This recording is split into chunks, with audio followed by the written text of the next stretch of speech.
Dhot Kuria, Migori County koro nyiso wugo koriwre kedo kod wach mar tero nyithindo manyo nyangu kaka inyalo tieke. Kanoloso bang' tiegruok mar ndalo adek e gwenge mag Hispania, chuogo mabende gin oganda Kuria wach ni koro ibiro neno ni onge nyako machako tere pala kendo higani. Jata tije mar Lake Region Development Program Peter Shikuku olero ni koro en ratich Jomanyiri nyaka mi koro ritgi gi yore duto. Korka Catherine Kakungu mabende en apisa mar Men and FGM Foundation to wacho ni koro nyangu makamago bende koro osefwenyore ni moko itimo mana mondo kaka yor yuto. Kata kamano gin kaka riwruogno gisewuotho kendo gitemo yore duto te mag konyo joma timo timgo giyudo anena yore mamoko mag yuto to koro rocho ratiro mar nyathi manyako.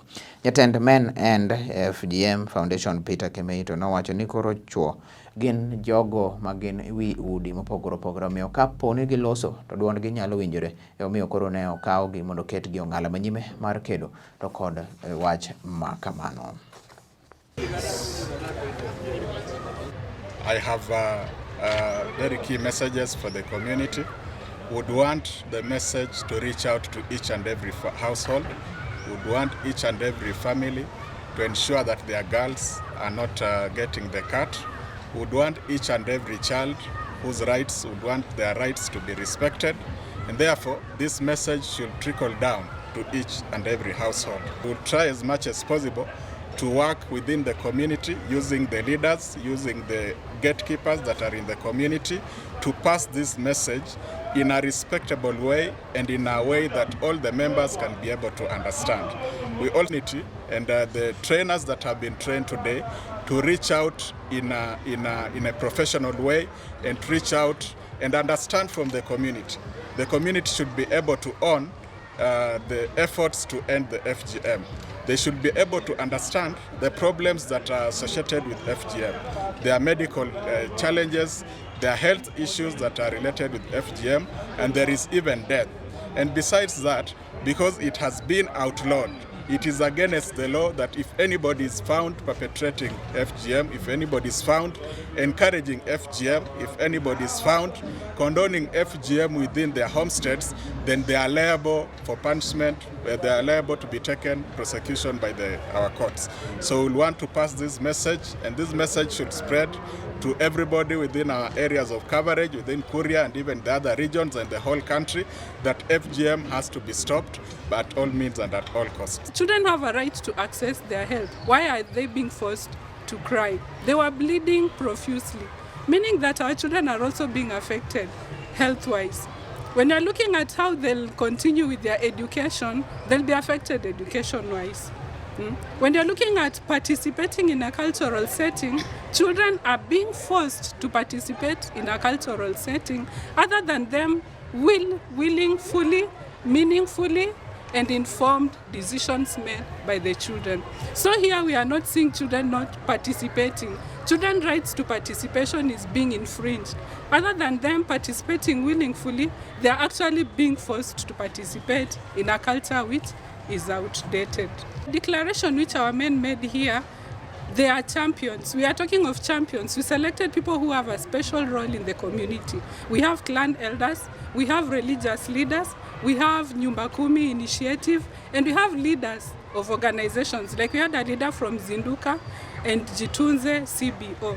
We hope that as an organization, through our partnership and networking with both national, local, faith-based, we will join hands in Kuria, both east and west, and end this menace called female genital mutilation. And there's an urgency for this, considering that schools are closing soon for 7 weeks. We want our girl children to be safe, because we know this is the time our perpetrators will take, because of the long holiday, and the girls to access the card. So we are all saying no to FGM in both Kuria East and Kuria West. As Men and FGM, we know our first male champion is the president, who is the head of state of the Republic of Kenya, who has shown immense support towards ensuring that no other girl undergoes FGM by the end of the year. His commitment is to ensure that we have no new cases of FGM by the end of this year.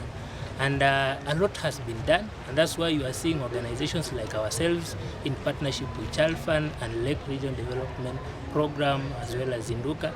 We are the grassroots, sensitizing and rallying people to join in the fight against FGM and to support the President's call that we ensure our girls are protected from this brutality. Our programming actually ensures that we rally men from all sectors. From this training, we have had men drawn from administration. We have had the religious leaders represented by the preachers and pastors. We've had teachers, we have had medical professionals, and the traditional clan elders, who we know are very key in this community in ensuring that we have everyone on board. Now we'll be reaching out to them. We'll be hoping to have radio talk shows so that these traditional clan elders can talk to their community in the local dialect that they understand, so that they can ensure that when schools are closed or by the end of this year, we do not have a single case of FGM from this Kuria community. So we'll be doing a series of support, post-training support programs. These fellow trained male champions will be hitting the road, going in the villages to do community dialogues. I know they have been well empowered how to conduct community dialogues. They have gained enough knowledge of how to facilitate the change process from the family level, and they are ready, gearing forward to ensuring that they are rallying fellow men from across their communities and families in joining the fight to eliminate the